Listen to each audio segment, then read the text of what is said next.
Now at that time God had said that when 5500 years of Kalyug will pass, चौथा युग जब कलयुग आई तब हम अपना अंश पठाई। और कलयुग बीते 5500 पाचा तब ये वचन मेरा होगा साचा। विच वर्ड्स? काल पंत छूटे नरलोई सकल सृष्टि परवानी खोई। Means when mid-age of Kalyug will come. Kalyug's 5500 years would have passed. At that time the whole world, by acquiring the true worship, by obtaining Satnam, the whole world would do worship. God's children will recognize God and go to Satlok. So God had said that whatever I'm saying today, when 5500 years would have passed, then you will believe what the truth is. What is the reality, what our religious gurus were saying, and what God used to say. What God used to say 600 years ago, today our religious books are also saying the same, and have seconded it, supported it.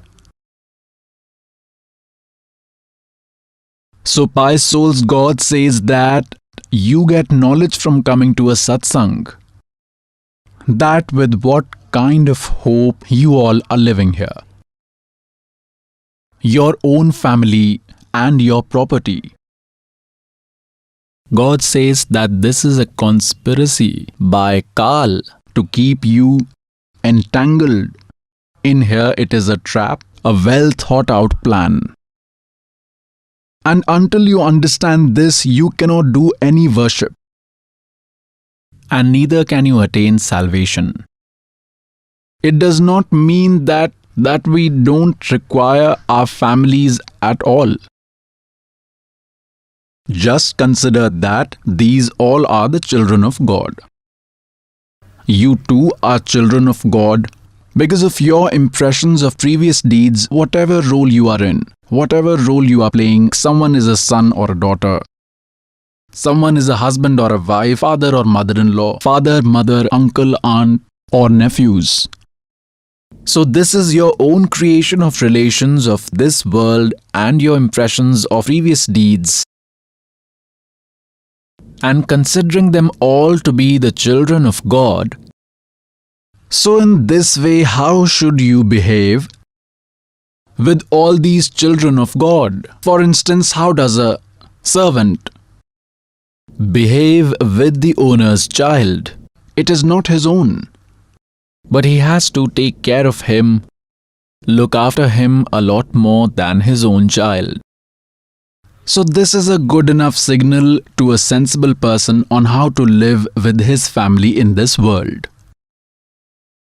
Now God says the truth. God says that if you don't have a child and you die while asking God for a child, and you don't get a child because it is not in your fate, and you keep on thinking that those who have a child like son or daughter, they are very happy. And had we got a child, our clan would have propagated and would have progressed.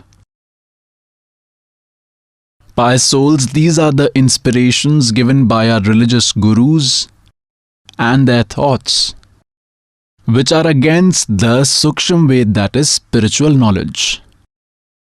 Spiritual knowledge says that, in spiritual knowledge God says, जो राखो तो ही रहूं और मेरा के चारा, I shall live as you keep me. I have no authority on this, हमारा के चारा, और खाने जाद गरीब हूं गुलाम तुम्हारा. I am your slave and I am submitted unto you.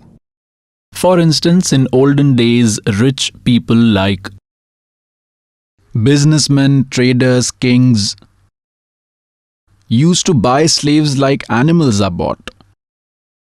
Then that used to become their permanent possession. However, to sell it was a different matter. So here God says that you should develop such a feeling towards God that, "O Lord, I am your servant, your slave, and I will live the way you will keep me. I am now yours completely." Until you come to the refuge of a Satguru, if you don't have a child means you don't have a child, you won't have it. Then what do is we take someone's child, we adopt someone else's child. Then later what happens is when the child grows up, he or she works according to his or her own destiny and works accordingly. Then in the end it comes to the mind that, hey God, if this had been my own child, those old parents then talk to each other that had this been our own child, would he have behaved in this manner? That is, they even have friction with that child. So God says that this is a mistake of yours because you have only followed hearsay, knowledge and tradition. Now when you will come to the refuge of God, then He will do what He wants. If God thinks it is important to give you a child, then He will send one of His pious souls. And another thing is that the society says that those who are childless are jinx, and even used to say that one should not even look at their face in the morning of those who don't have a child. One should not get to see the face of someone in the morning who doesn't have a child. This is hearsay knowledge, false notion, thoughts of people living in the world. And the thoughts of a devotee? What does Sukshma Ved say? See, in general, everyone is a good soul of God. Those who are devoted to God have a human body, are sustaining themselves, are leading a good life. Everyone is a good soul. But in Sukshma Ved it has been said that according to the yardstick of God, those who don't have a child are very fortunate people. Pious souls, there has always been a difference of opinion and some conflict between a devotee and the people of the world. Whether this conflict remains or not, this is however the truth. Now the topic that is being discussed is that those who do not have any children have been said to be very fortunate people. But according to world's ideology, they are considered as jinx. So there has always been a difference in the ideology of Jagat and Bhagat, because of which some disputes have remained. Now the society is educated, so it will understand. God made you receive education from a child to an old man. Sisters, daughters, mothers, all have been educated.